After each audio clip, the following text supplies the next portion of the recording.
সুপ্রিয় দর্শক, এই মুহূর্তে আপনারা যারা পাইলস রোগে ভুগছেন, যাদের পায়খানার সাথে রক্ত যায়, পায়খানা করার সময় পাইলসগুলো হয়তো পায়খানা রাস্তার মুখের বাইরে চলে আসে, আপনারা এই পাইলসের অপারেশন করবেন কি না, অপারেশন করলে কি ধরনের অপারেশন করবেন, বা অপারেশন ছাড়া এই পাইলসের চিকিৎসা করা সম্ভব কি না, এবং অপারেশনের পরে এর ফলাফল কি হবে এবং কতদিন পরে আপনি সুস্থ হতে পারবেন, এই জাতীয় দ্বিধাদ্বন্দ্বে ভুগছেন, আমরা আজকে সেই ব্যাপারে আলাপ আলোচনা করব এবং আপনাদের দ্বিধাদ্বন্দ্বের সমাধান দেওয়ার চেষ্টা করব।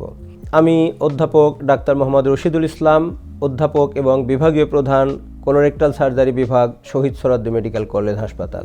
পাইলসের চিকিৎসার আগে আসুন আমরা একটু আলোচনা করে নিই পাইলসটা কি পর্যায়ের হতে পারে এবং কোন পর্যায়ে থাকলে কি ধরনের চিকিৎসার দরকার হয়।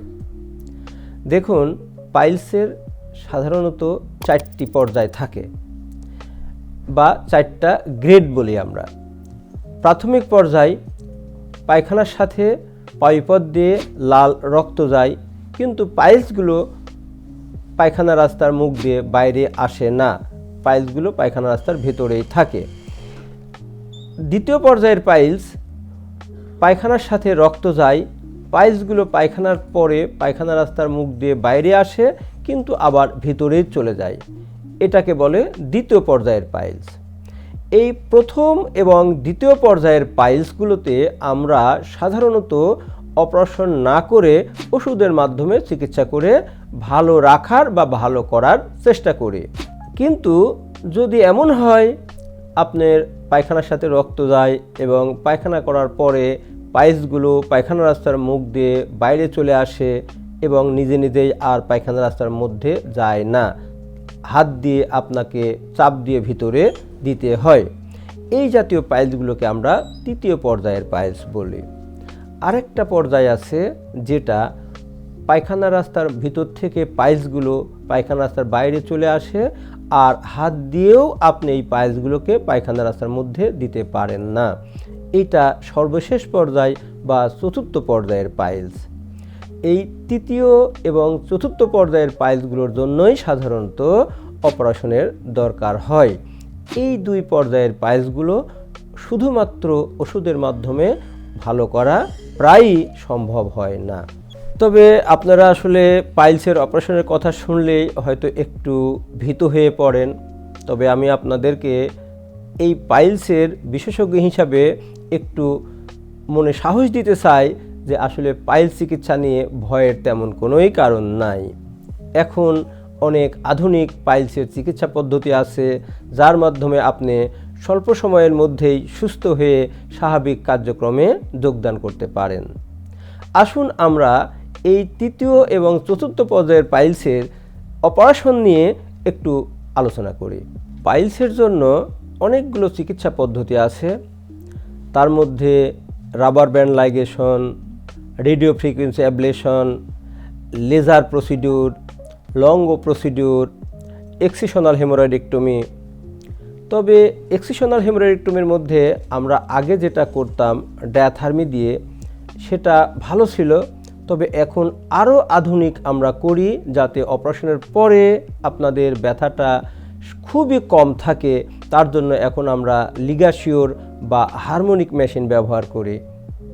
তবে আপনাদের জন্য যেটা বলবো, অপারেশনের সময় আপনারা কখনোই কোনো ব্যথা পাবেন না, কারণ অপারেশনের সময় আপনাদের অপারেশনের জায়গাটুকু নাভি থেকে পা পর্যন্ত ব্যথাহীন করে রাখা হয় এবং আমরা চেষ্টা করি এমন আধুনিক পদ্ধতি ব্যবহার করতে যাতে অপারেশনের পরেও আপনাদের ব্যথাটা খুবই সামান্য থাকে এবং আপনার অসুখটা দ্রুত ভালো হয়। একটা জিনিস মনে রাখবেন, আমরা অপারেশন করার সময় দুটো জিনিস চিন্তা করি। এক নাম্বার, আপনার অপারেশনের পরে কত তাড়াতাড়ি সুস্থ হবেন, আবার আরেকটা জিনিস চিন্তা করি অপারেশনের সাকসেস রেটটা কত বেশি হবে।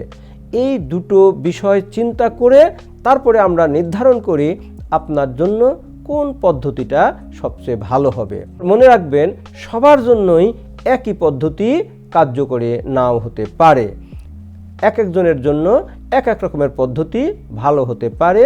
সেটা আমরা আপনার পাইলসটা কোন পর্যায়ে আছে, কোন ধরনের আছে, আপনি কি কাজ করেন, এই সমস্ত কিছু বিবেচনা করে সিদ্ধান্ত গ্রহণ করি আপনার জন্য কোন পদ্ধতিটা সবচেয়ে সুইটেবল বা কার্যকরী হবে।